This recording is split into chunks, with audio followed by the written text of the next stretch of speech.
everybody doing today? We hope that you're all having a really wonderful weekend.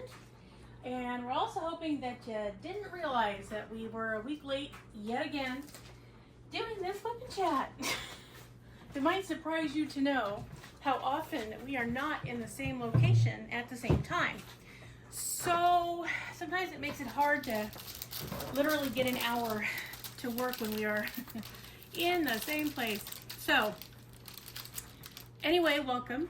Glad everybody is here.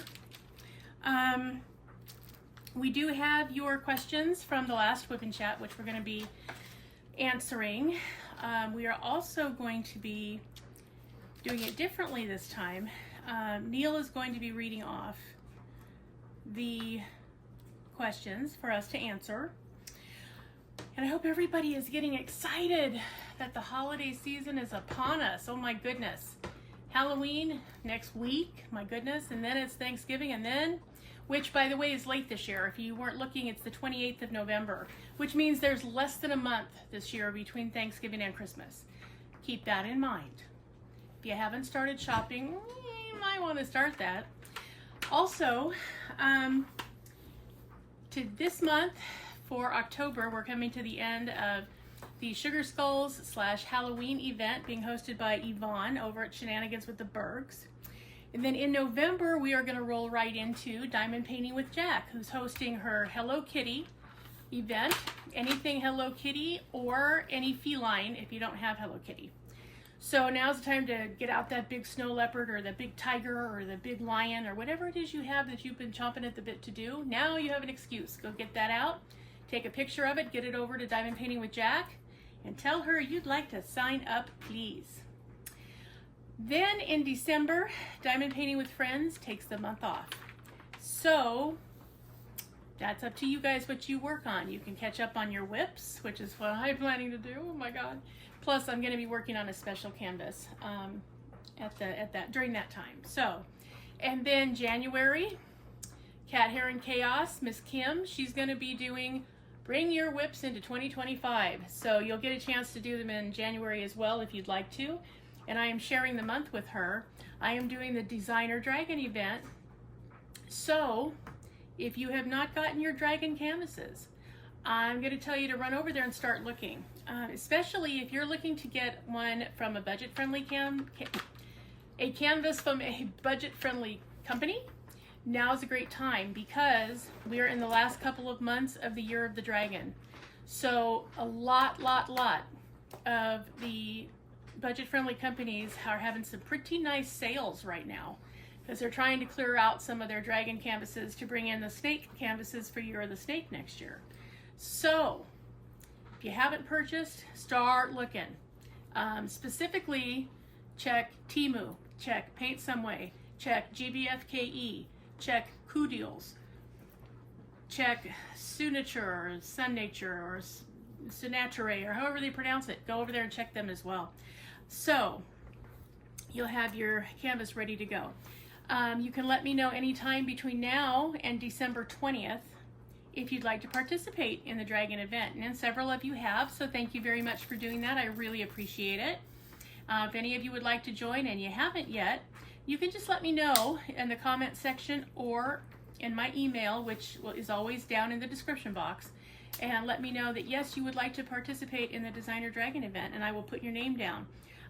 You don't need to send me a pic until December 20th, so you have some time. Any time between now and then would be fine. I'm trying to get a final count by the 20th so that I have an idea of how many people are participating. You can, I mean, if you find a friend who says, oh shoot, I missed the deadline and they want to join us, contact me, let me know what's going on, and we'll see what we can do to accommodate that. I'm hoping, since we're not going to be having weekly prizes, you never know what might happen at the end, but not having weekly prizes, we're going to do some stuff though. One of the things I'm planning is, since we're doing Designer Dragons, is I plan to give you some stats and the origin story of at least 1 to 2 mythical or legendary dragons per week. So we'll get a little dragon lore in while we're at it. My bearded dragons might make an appearance since they too are dragons. They really are. So you'll probably see them on the screen at least a couple times during the event.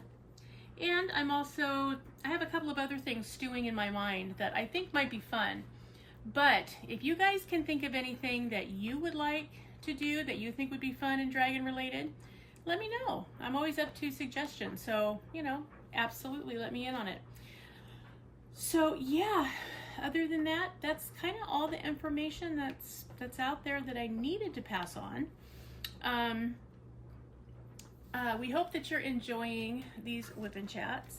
We are steadily moving along on this canvas, so I don't think it'll be too much longer, you guys. We'll see what happens, but I think we're getting to the nitties and the gritties. So yeah. All right, I am going to be doing a couple of videos for you that I hope will be up. Might even be up before this one, but I'm thinking it's probably going to be about the same time as this one. I'm going to do a tutorial for you on square drills using the PR package I got from One Day Saving. So that's coming up. Also going to be doing a video for you newbies on all things funnel.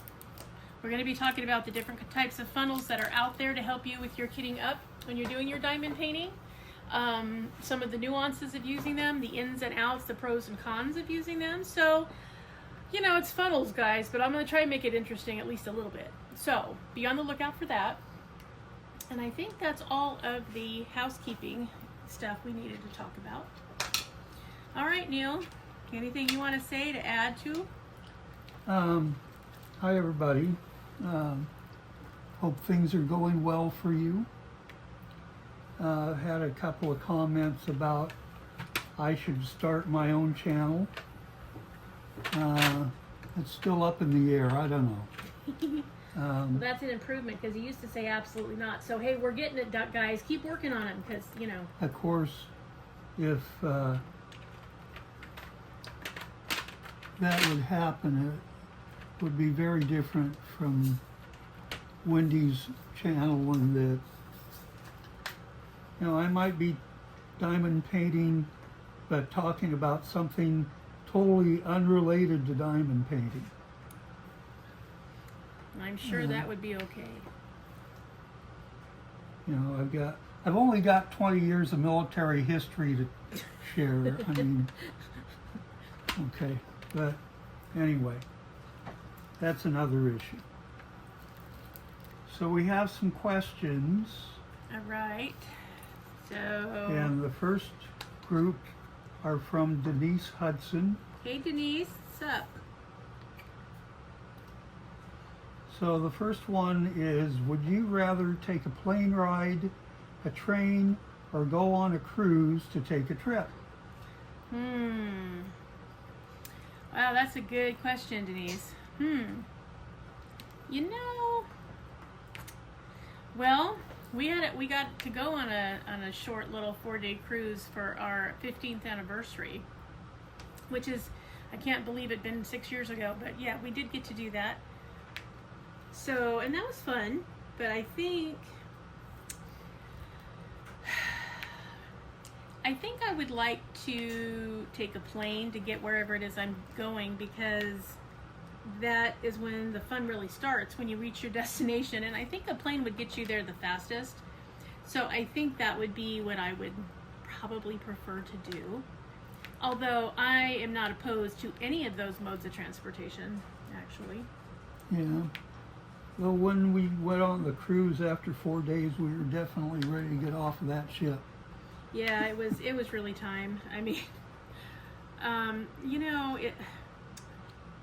it's a lot of fun, but it gets to be a lot to have people, that are quote unquote there to serve you in your face constantly in, a short period of time. It just gets to be a lot. So yeah, it was definitely time to go. But yes, we had a very good time. I would say that I was surprised at how good the shows were and how talented the people were. I just, it was a surprise to me. I wasn't expecting that. The only one real disappointing show was the comedy show, because the comic was not funny. No, and he sounded like, and he had too much to drink, and he sounded like, God, I've done this 1,000 times. I don't even care if it's funny anymore. I'm just here to get paid. And it really came across that way, and it was too bad, because that could have really been fun. But yeah, he probably needs to consider another source of income. But Yeah, Christopher Titus, he wasn't. that's for sure. Oh my God, not even close. So yeah, that was interesting. I think the weird part was having to go for the what do they call that meeting that we were required to go to? Oh, the safety meeting for, Yes. Where your abandoned ship station is, and how to use the life jackets and all that good stuff.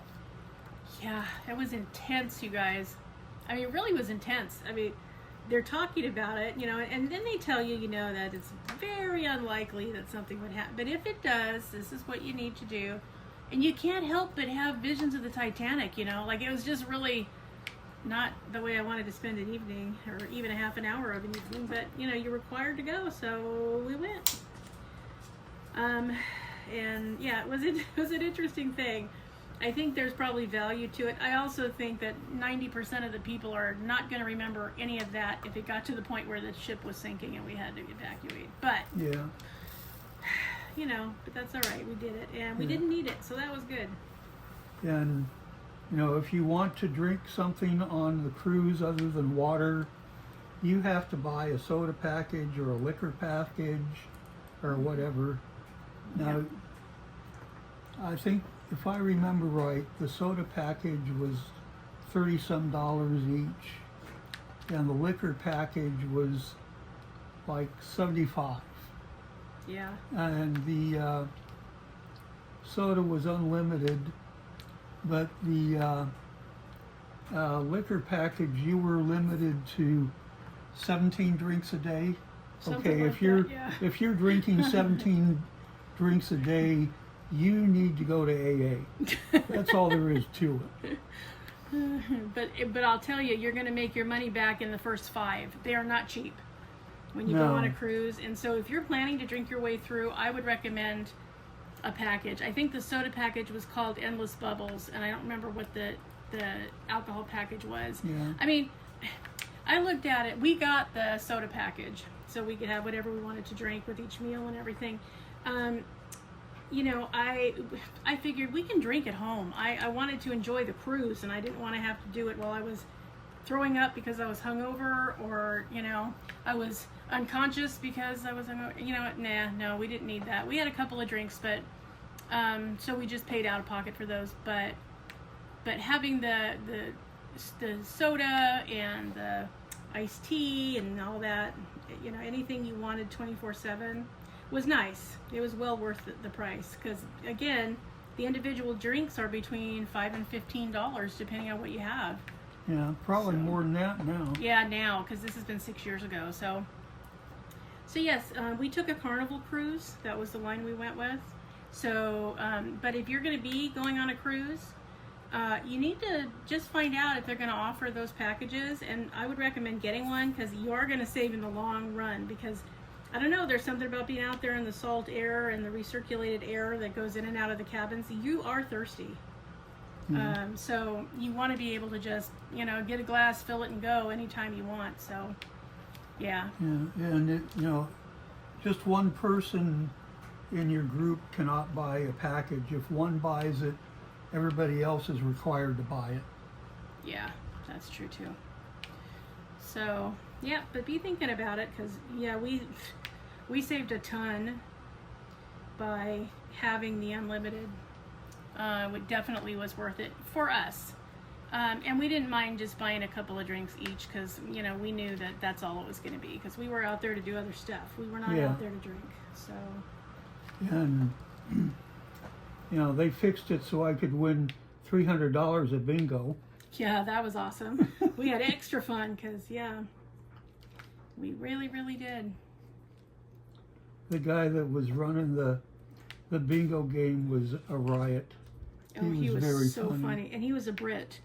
And Yeah. laugh. Oh, God, he made us laugh so bad.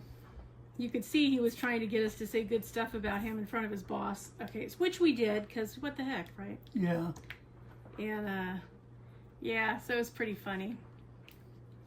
And, yeah, Neil won. It's pretty awesome. Yeah.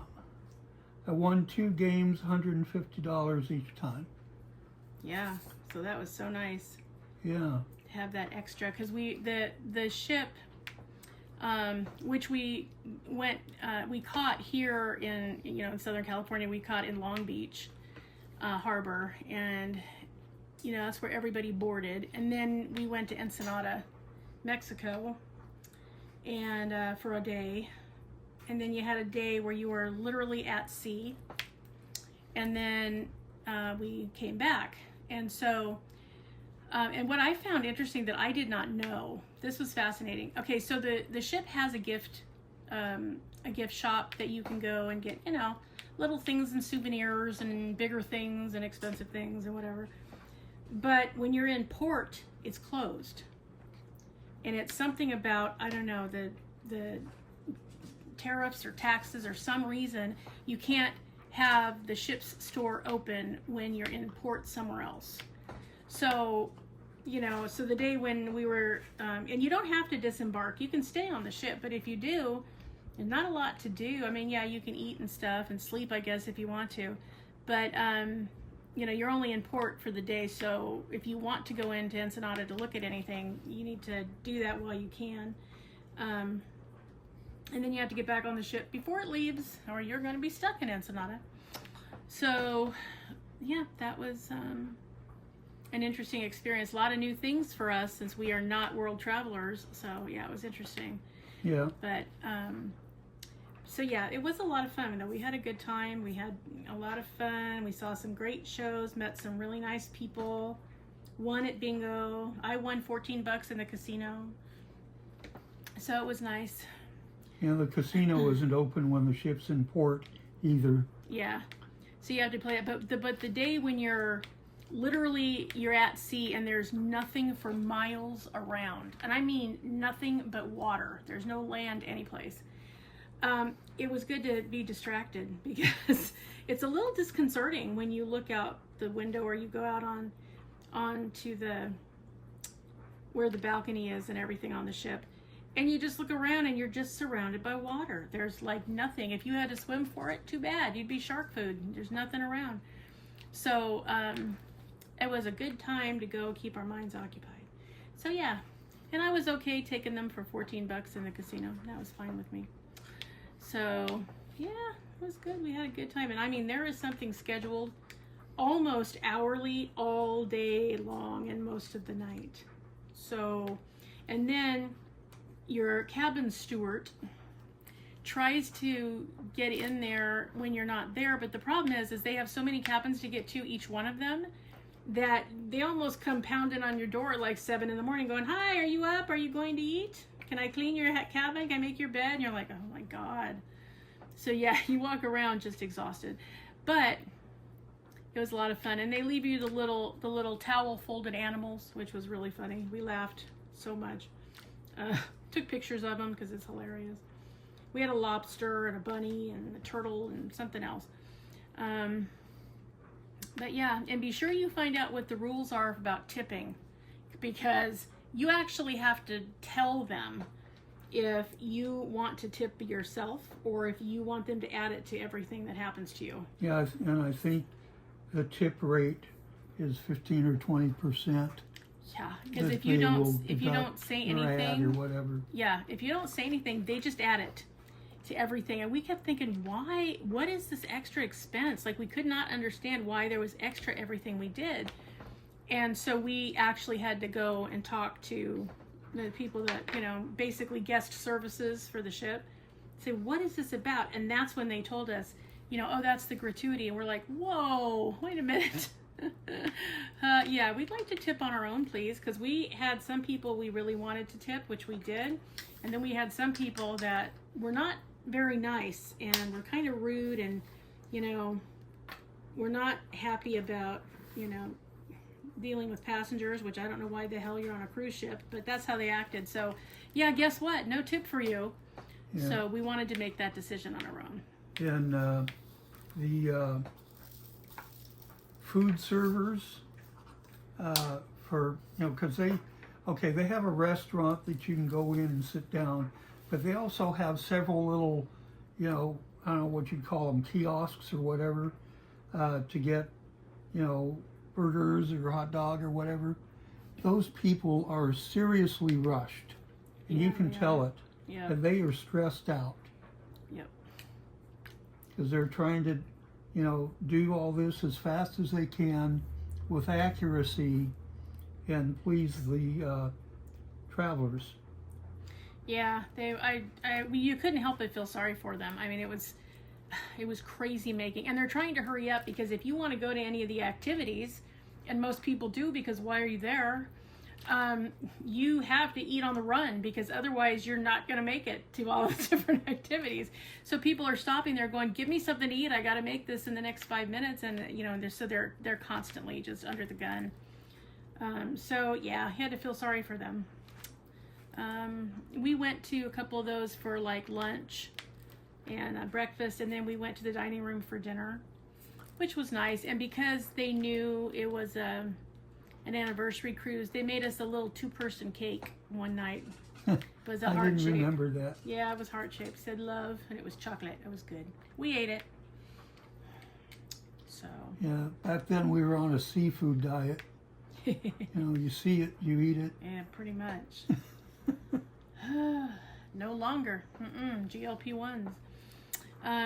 So yeah, that was a lot of fun. But really, 4 days was enough. I just wanted to get the hell off the boat by the time we got back into port.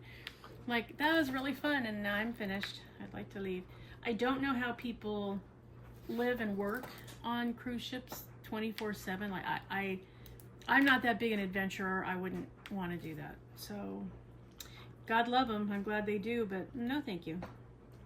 Another expense that people kind of overlook is the charge for parking your vehicle. Yeah. I think we were charged $20 a day. Right, and you're really there a total of 5 days is what Yeah. they charge you. So Yeah. It's $100 to leave your car.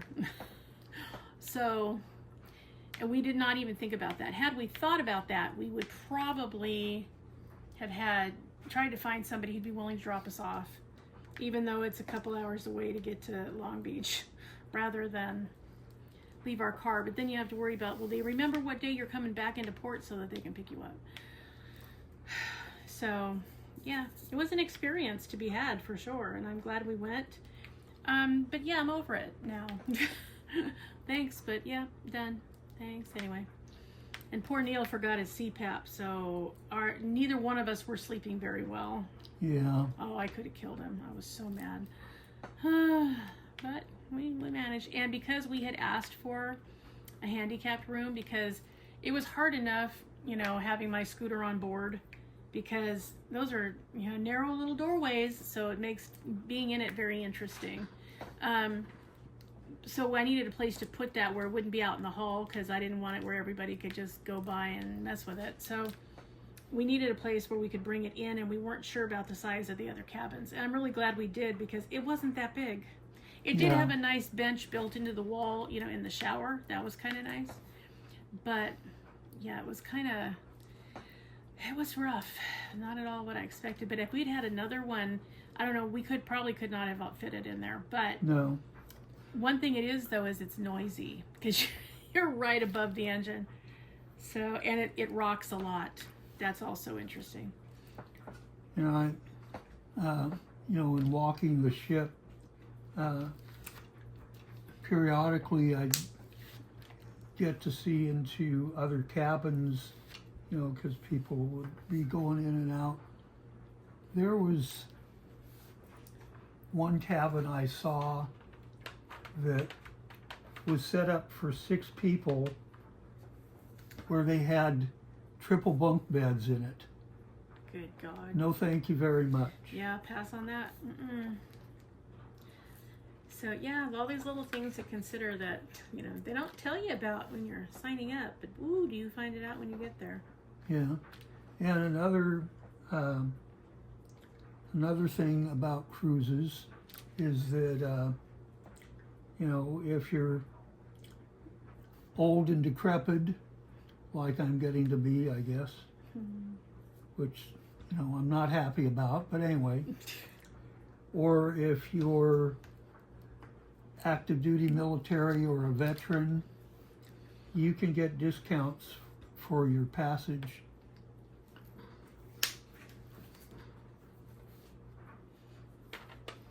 Yep.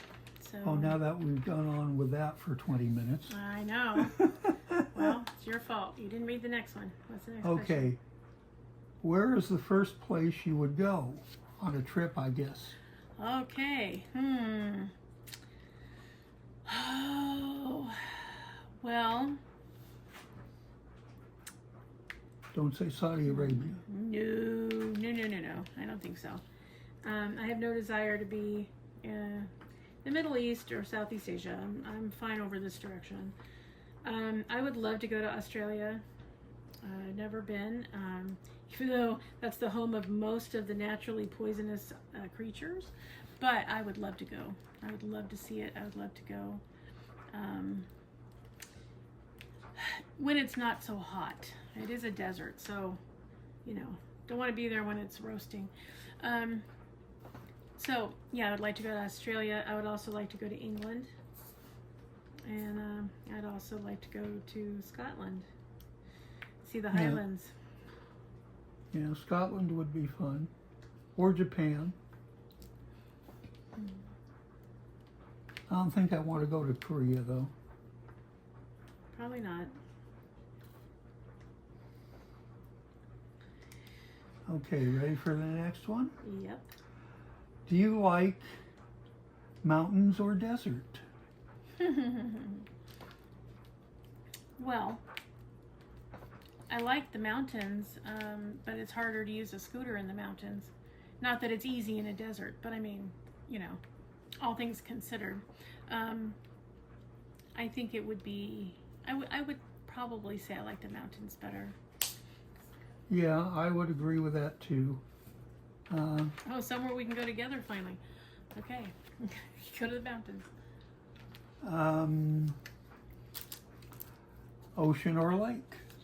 Ocean, hands down. I like the ocean. Yeah, ocean is nice, but if you're going to be in the mountains, lake is nice too. I don't have anything against a lake. I just think that, you know, oceans are cool. I like the sea life. I like the fact that it's salt water and it tends to be a little cleaner than most lakes. Naturally occurring lakes I like better than man-made. Yeah. But if I had my druthers, then I would say I would take the ocean every time. I like to live by the beach for a reason, and we don't get to the beach nearly as often as I'd like to. But we have that option, and I'm glad because I love the beach. Yeah. And, you know, since we moved up here, we don't get the sea breeze. That's a bummer. Yeah, it is a bummer because when we were living down where we moved from, the next closest, largest town, we did get the breeze every day about 4 o'clock. So no matter how hot it was, as long as you opened the door or, you know, your back door or your screen door or whatever, it did cool off because you got the ocean breeze. But it doesn't quite make it up our little hill enough to get cooled off over here. So, yeah. Okay, so thank you, Denise, for your questions. Now we have Master of Jedi. Hey, Jedi Master. Hey, girl. Okay, go ahead. Is your personality like your star sign? Yes. I am a Sagittarius, and my birthday is a week away from Christmas. We're, you know, that's a fire sign, and definitely very much like my star sign. And it's kind of funny. Most Sagittarius are. I've known quite a few in my life, and yeah, we tend to be pretty typical, which I know probably is scary for a lot of you.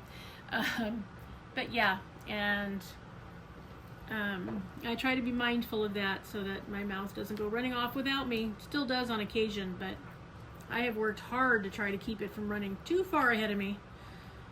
You know, lest I say something inappropriate and scare some people. So, yeah. And my birthday is in early May, so I am a Taurus. And I guess I'm pretty typical. I don't know. I can be stubborn. Thank you very much. 100% typical. Both my parents were Taurus, so I know from what I am saying. Which is kind of a good thing because, you know, he tends to be the tether that keeps us on planet Earth. You know, I tend to be up in the ozone somewhere, so as long as he has a hold of me, then I don't go too far and lose my mind. So it's all good. Yeah. I think if you have two fire signs, it's hard for them to get along long term. Passion is fine, but trying to actually live life is a whole other thing.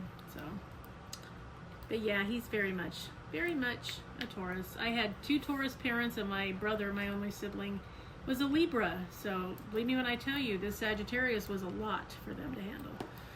So, yeah. Okay, next question. What are you planning for Halloween?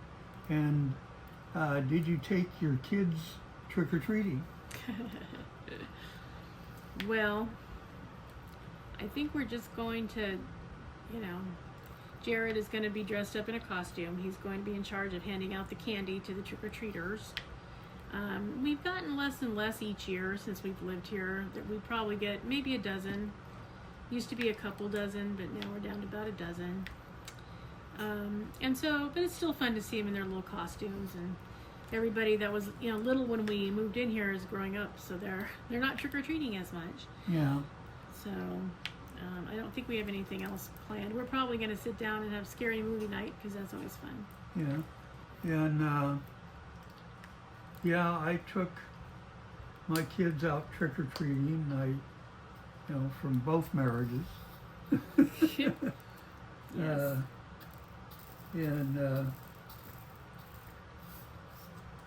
You know, when they got older, they went out on their own, except for Jared, who always took around until he decided he just wanted to dress up and stay home and hand out candy.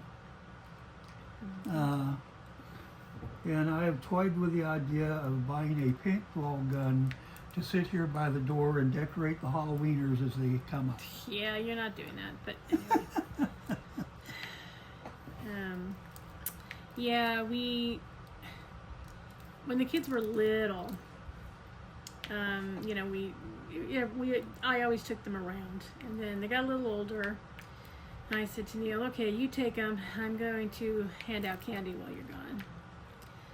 And enjoyed the moments of solitude between handing out the candy while the kids were out with him, so it was all good. But yeah, I remember, I know there are a lot of people that get very frustrated when, you know, teenagers come to the door, but here's the thing. So what if they're candy mooches? Does it matter? I mean, if they dress up and they're willing to come to the door and say trick or treat, give them a candy bar. What difference does it make? And I say that because I went till I was 16. I had a good time with it too. Liked it. And then I started going to Halloween parties, so then I didn't go trick-or-treating. But it was fun when I did, and I mean, I think as teenagers we put as much work or more into it as we did when we were kids. So, yeah, what the heck. So, yeah, be kind to the older trick-or-treaters in your life. Yeah. I remember a couple of years when I was little, my dad would take me around and they'd give him candy too. I thought that was funny. Okay, next question. What quiz show would you like to take part in? Ha ha ha. My favorite is Password. I like that one the best. With a close second being the Pyramid. Those are my favorite. So probably one of those. I like Jeopardy, but I hate the form of a question crap. It just annoys me. So yeah, I would say Password, or $100,000 pyramid or whatever it's up to now. Yeah, I would agree with Password. And we We're- play a kick-ass game of Password. We have taken out people much younger than us in Password. Much Yeah. to their chagrin. Wendy enjoyed beating her brother at Password. Yes, I did. My brother and I are extremely competitive. And so it's always fun when I can get the upper hand on him because it kills him and it just makes me laugh. But yeah, it's true. Okay, are there any fashion disasters you look back on and say, what the heck was I thinking? Oh my gosh, so many. I think probably since I was a child of the 80s, I think leg warmers were the stupidest thing we did. They just looked dumb. And I didn't know why our parents thought it was funny, but you know what? It was kind of funny because they really looked stupid. And especially, neon colors were in. Everything was day glow, right? Orange, yellow, purple, blue. It was all, pink. It was all extra neon. And these crazy ass leg warmers just looked dumb. Now, I say that tongue in cheek because basically what the following generation did is they substituted skinny jeans for regular jeans with leg warmers. So there you go. But I thought that was ridiculous. I thought bell bottoms were funny, but I didn't have a problem with them. I thought the giant lapels in the 70s were kind of stupid, but that's just me.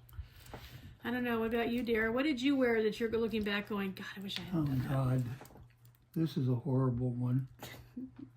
So, when I entered high school in 10th grade, I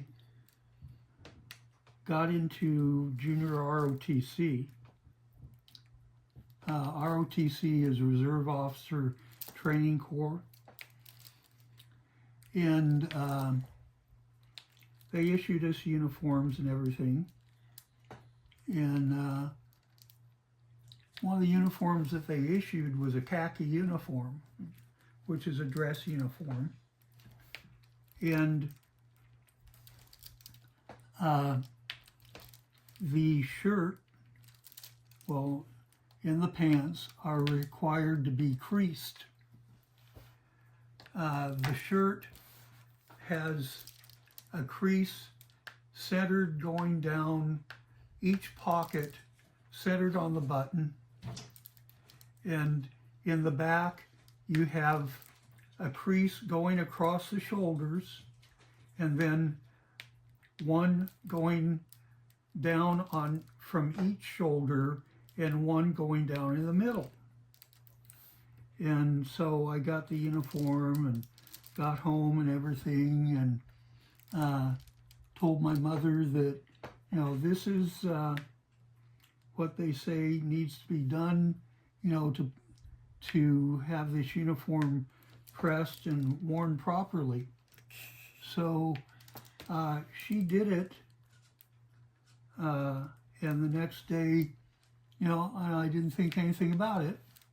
The next day, I go to ROTC, which was a morning class, started at 7 a.m. Good God. And she, instead of putting creases in the shirt, she put pleats. You talk about embarrassed. And of course, God. I didn't know any better until I got to the formation, and here everybody has creases, and I'm there looking like a dumb SOB. Oh, man. Oh, so, yeah. Next question. Should pineapple be on a pizza? Not on my pizza. I mean, if you love it, I love it for you, but yeah, you gotta miss me with that because no, I'm not fond of pineapple on pizza. I have eaten it, but yeah, if I have my druthers, I will stay away from it. Yeah, I have had pineapple with Canadian bacon, and it's kind of good. It was my son's favorite, But since we've been together, I don't think we've ever had it once. I don't think so. I mean, and I love pineapple, not on my pizza. I think it's because I don't like warm pineapple on anything. I don't like my lettuce warm, which is why if I order a hamburger from fast food, I tell them to leave it off, please, because nope, I don't want it crispy. I don't want it warm and slimy. No. Okay, and that's the last question from Master Jedi. Thank you. Thanks, Donna. Okay, go ahead. Next set of questions is from Joanne Arnold. Hey, Joanne. How are you doing? Okay, go ahead. What is your favorite real and mythical creature? Oh, interesting. Do you want to go first? Okay. Well, dogs in general. Till we got together, I was pretty much always a medium to large size dog person. But since we've been together, we've had small dogs. And small dogs are fun. And they're funny. Oh boy, are they. God. And annoying. Yeah, totally. You know, Griffin is a total Klingon to Wendy. Oh boy, yes he is. You know how Chihuahuas are, guys, when they choose their people? Yeah, they mean it when they choose a person. And I think the favorite, besides the Chihuahua breed, favorite dog that I have had has been a Golden Retriever mix. And I got her when I was in Panama. You talking about Rainy? Yes. Mm-hmm. She was 3 years old when we got her. And I brought her back to the States with me when I came back from Panama. And we had her like 10 years. Nice. Mythical creature. You know, besides dragon.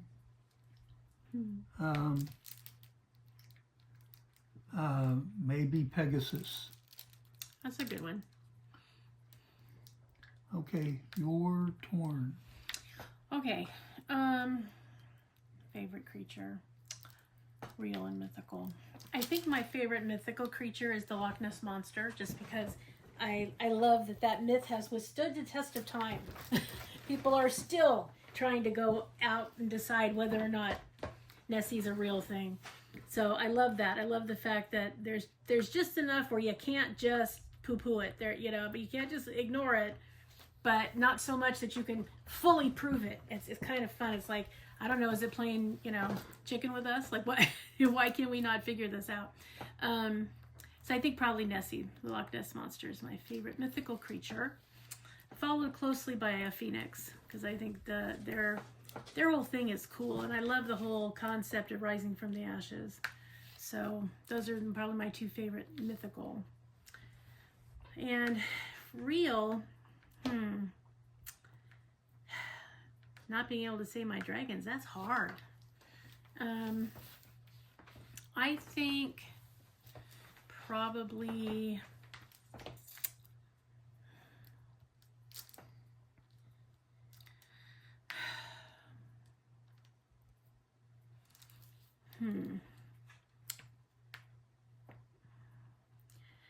well,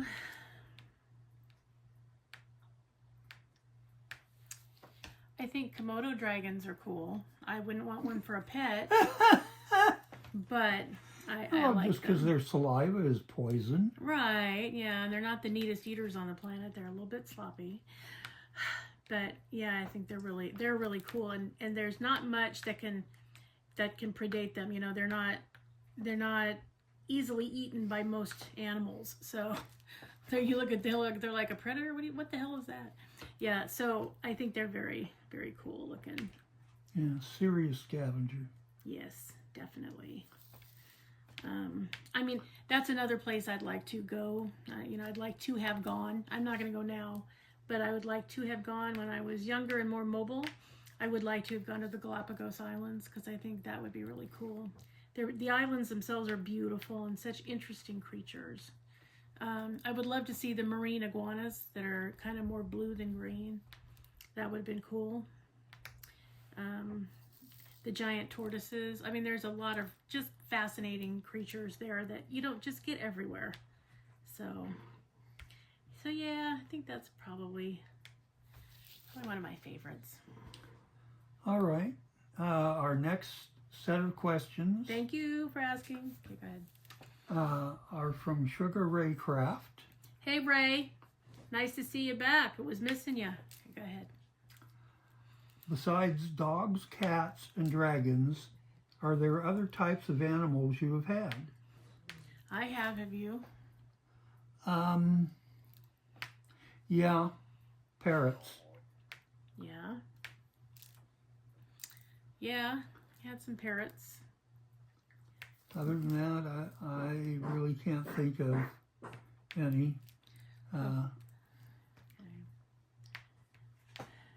Yeah, we had a double yellow-headed Amazon parrot for a long time. Sam, he was cool. He said quite a few things, which was kind of funny. Before that, as a late teenager and when I first moved into my first apartment, I had Angora rabbits, and they are so beautiful and so silky soft. They require a lot of maintenance. You have to be able to brush them and keep them clean, and that can be a lot. But my ex-mother-in-law raised both meat rabbits and Angora rabbits, and she would, sit the rabbit on her lap, and she had a spinning wheel, and she would just pull ever so slightly a little group of fur out, and it didn't seem to bother the rabbit, and she would spin Angora thread with it and made beautiful things. She made me a beautiful white Angora hat. I still have it because it's so pretty, almost like a ski hat, and it's Angora, and I just love it. It's so soft and so nice and warm and snuggly.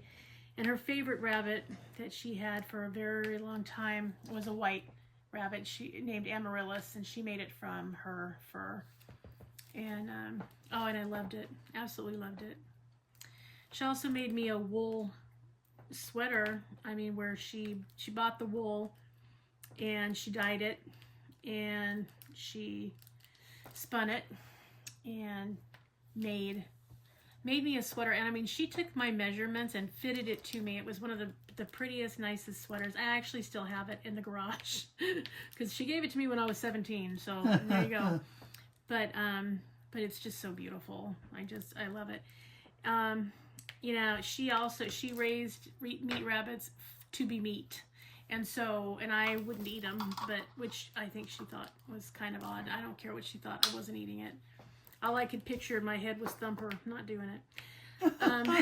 So I didn't participate in that.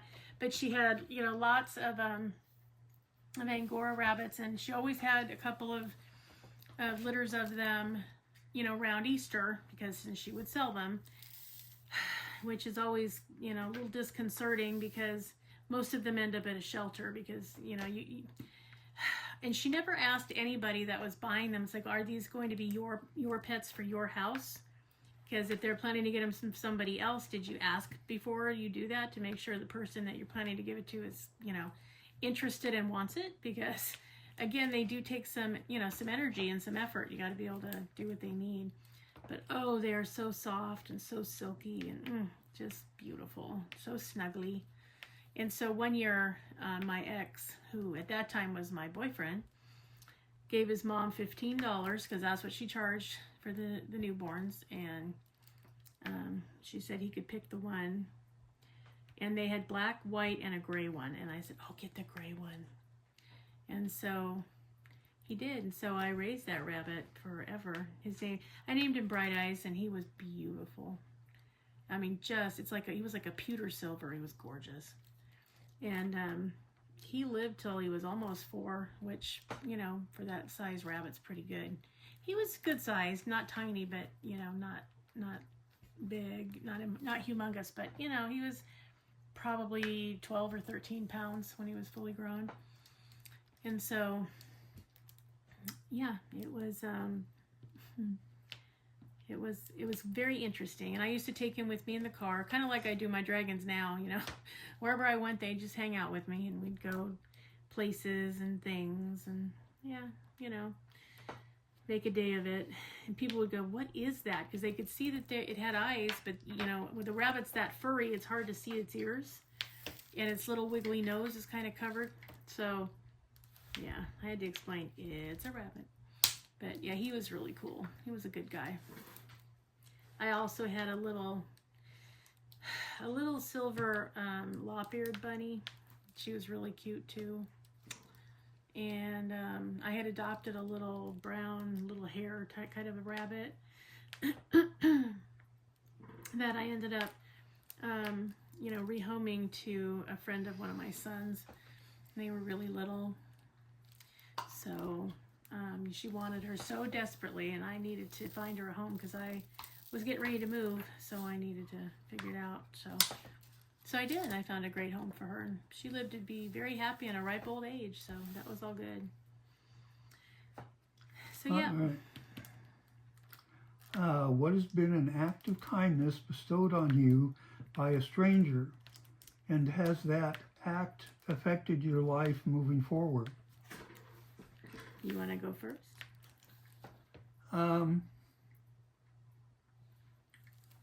Well,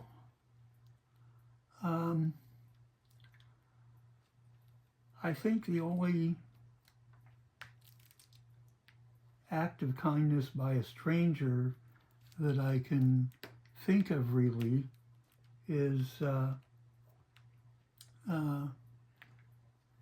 guy who helped me out when I was traveling cross country, and I got a flat tire, and it was, God, I don't even remember what part of the country it was in, but it was a 4-lane highway, and the highway wasn't terrible busy, but it was getting towards sunset, and this guy pulled over and you know, parked behind me and turned his flashers on and actually helped me change the tire and get it done and get out of there safely. So, you know, that was really cool. Mm-hmm. And as far as it affecting my life going forward, other than getting the tire changed and getting out of there, I can't really say that it did, but it was a nice gesture.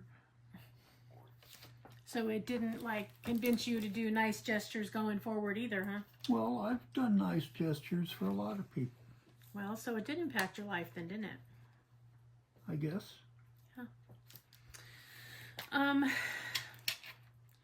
I think, I mean, I've been really lucky. I've had several times that people have done nice gestures for me. I had one lady, I went to get gas in my car and didn't realize I had left the gas cap sitting on top of the back window and the gas tank door wide open.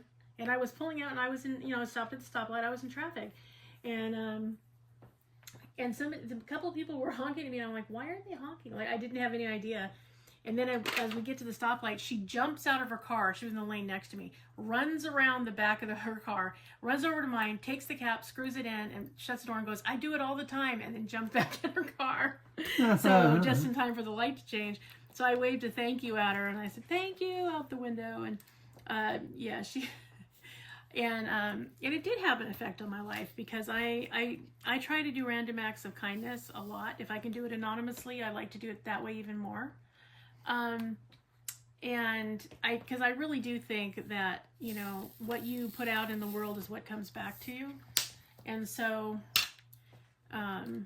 you know, I always think, well, what if it were one of my sons and they needed someone to help them in this situation? You know, would I hope somebody did? And, you know, of course I would. And so I try to help whenever I can. You know, if a child is lost in a store or outside a store, or crying in distress for whatever reason, I know I'm risking arrest by going over there and saying, "Hi, are you okay? Where's your mom?" Because nowadays, anytime you say or do anything to a kid, you're risking arrest because people are so out of control. But if my child was, when they were little, if they needed help and were in obvious distress, I would hope that somebody would help them and not just walk by them. So I'm that person. I'm the one that will stop and, go, "Hey, can I help you?" I've also helped, a friend of mine was a foster parent, and she had a problem with an abusive biological father that was court ordered to stay away from the daughter for very good reason, let me just say that. And he had called my friend and said he was coming to get her, and she said, "No, you're not doing that, and I'm going to call the police." And he said, "I am doing that," and hung up on her. And so she called me. I don't know why she didn't call the police right away. I think she was just flustered and wasn't sure what to do. And she told me what was happening. I said, "Okay, I'm on my way." I said, "Call the police, ask them to come to the house and tell them the situation." She's like, "Okay." So I drove over there, which was dumb because, again, I was putting myself in harm's way. But if it's an animal or a child in imminent danger, I'm okay with that because I think animals and children are everyone's responsibility. Those of us that are adults that understand the score of things in the world need to protect the vulnerable who don't, in my opinion. So I went running over there, hoping the police would be there by the time I got there. Well, as it turned out, I got there first, and so did he. Because he was going to take his daughter. Well, he wasn't going to take his daughter. And of course, my friend was flustered and upset. The little girl was crying hysterically because she, kept saying, "I don't want to go, I don't want to go, I don't want to go." So she was trying to assure her she wasn't going to have to go. Meanwhile, he's screaming to bring her out. It was a whole thing. So I said, "Call the police back, tell them he's here, and we need them to hurry." And so she did, and I went outside on the porch, and I said, "You need to leave." And "I'm not leaving without my kid, blah, blah, blah." I said, "You are going to leave without her. And if you don't go voluntarily, the police are on their way, and you're going to go involuntarily, and then you're not going to see her again because everybody that has been here tonight is going to testify against you. So you need to get in your car and leave." Now, it was dumb. He could have shot me, stabbed me, run me over. It would not have been hard. But yeah, I was not okay with what was happening. And when I tell you his abuse to this child, I'm sure lasted her a lifetime. That's really what I mean. And I wasn't letting him near her, period. He was going to have to get through me to get to her, and I wasn't about to make that easy. So we stood there another 5 minutes, him threatening and all this other stuff. Well, I knew he was going to jail as soon as they got there. And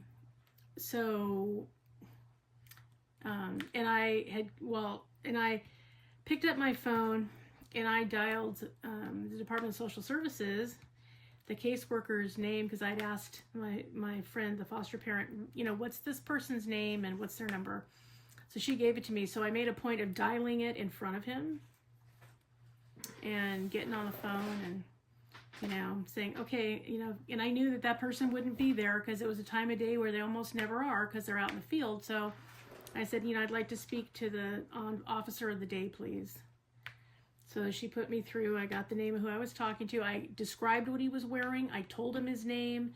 I told him what was happening and what he was trying to do, and that the police had already been called and they were on their way.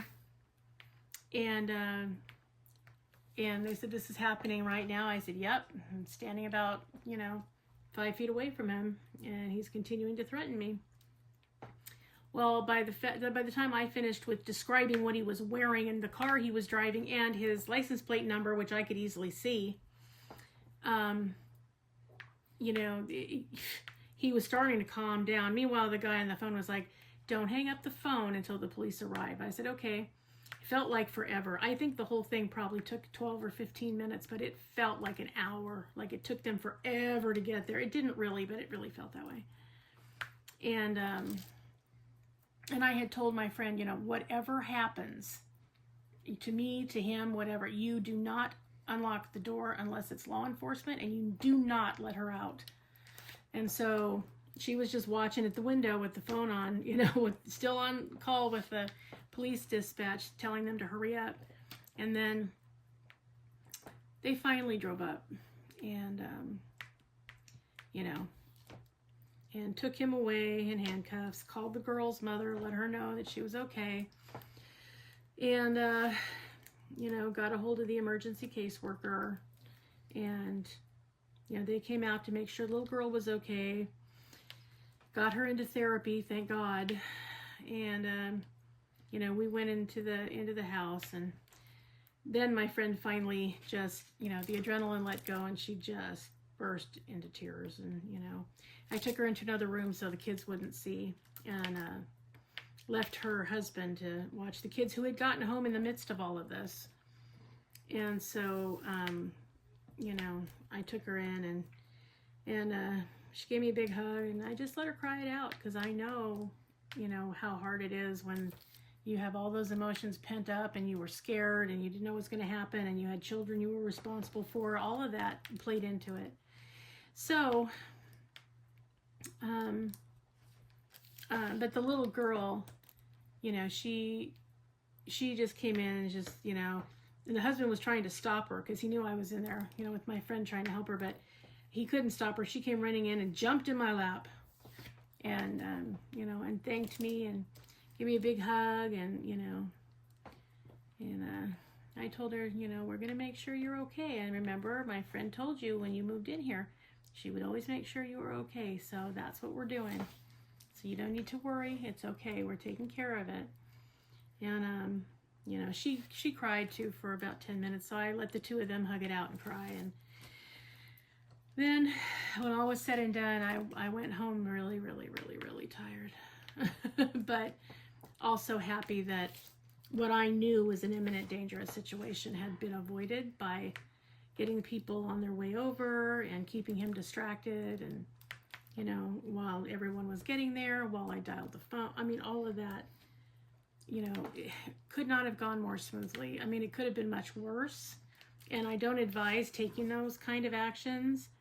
But, you know, by the time he had already shown up, I mean, by the time she called me, he was already there. I thought, oh, no, you don't. You do not abuse a child and think you're going to get away with stealing them out of foster care in front of me. That's not happening. So yeah, but I think, you know, anytime it's an animal in need or a child in need, you know, I will always try to jump in.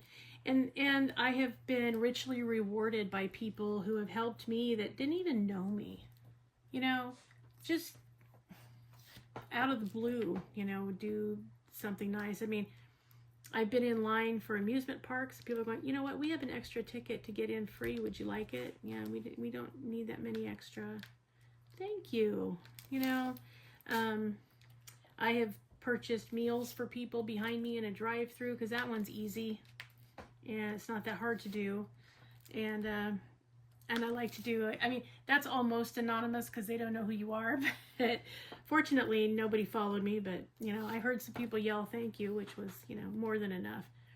But, you know, it's really, it doesn't take hardly any time at all to do something nice. I don't know why random acts of kindness are so few and far between. I mean, who are we as people that we can't do something nice once in a while for our fellow man? Come on. So, yeah, it's a thing. But you do have to be more careful now. I mean, you need to make sure that nobody's, you know, got a weapon that they might decide your foe instead of friend all of a sudden, reason or not, and then do something terrible. So, but yeah, I recommend it. And like I said, I do think, you know, what you put out in the world is what you get back. I think that I've been very lucky a few important times, and I do think it's because I try to help whenever I can if someone's in need. And as a result of that, I've been very fortunate that I've had help, you know, most of the time when I'm out in the world. So that's my view on that. Okay, so now last question. Okay. Pet peeves on the road. Oh my gosh, do we have to list all of them? There are so many. You want to start?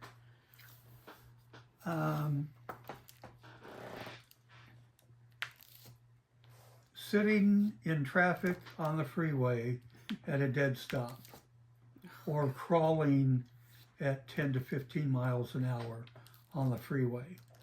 So true, you guys. I mean, again, we live in Southern California, and the struggle is real. Traffic down here is enough to make a sane person totally nuts. So, yeah. Traffic in general, I hate traffic. I will go out of my way painfully to go at a weird time of day or an off time of day just to not be in the traffic. So yeah, I hate it that much. Can't always avoid it, but I try to whenever I can. So yeah, traffic is a big one for me. I hate traffic.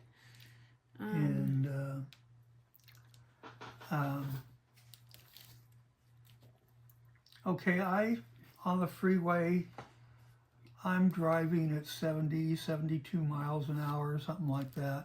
You know, a little fast, but nothing, you know, extravagantly fast.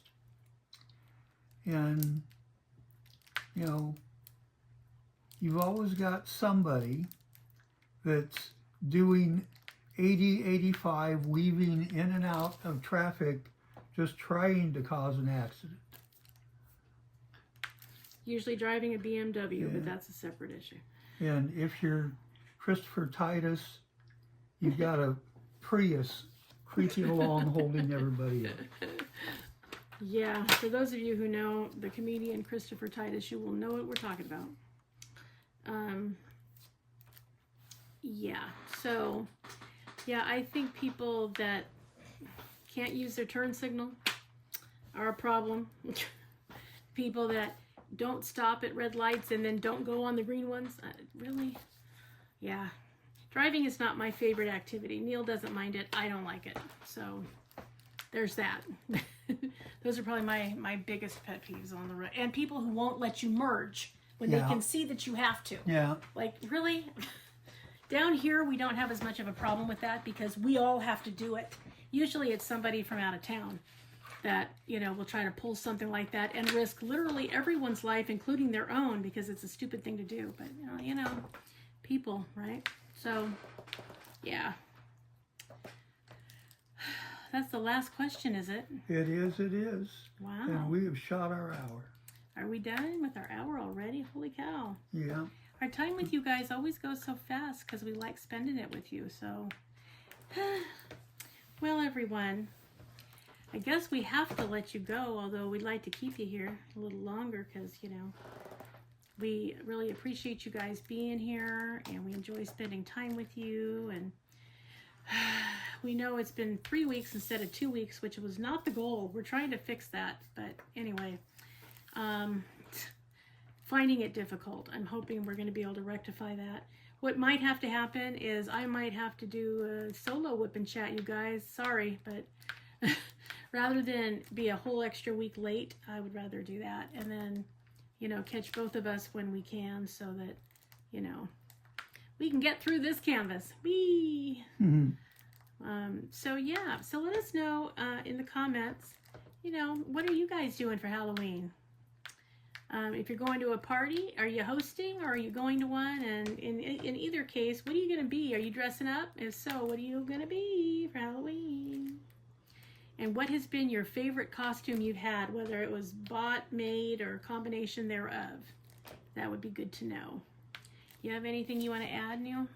No, just, you know, hope you're having a good day, night, you know, 0 dark 30 in the morning, whatever it is. Nothing can be good at 0 dark 30 in the morning. And remember, you guys, always be a dragon. Spread your wings. Protect those you love.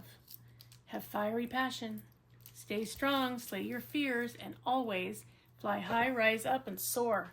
All right, everyone, enjoy the rest of your weekend. Have a great start to your week, and we will see you in the next one. Bye-bye. See ya.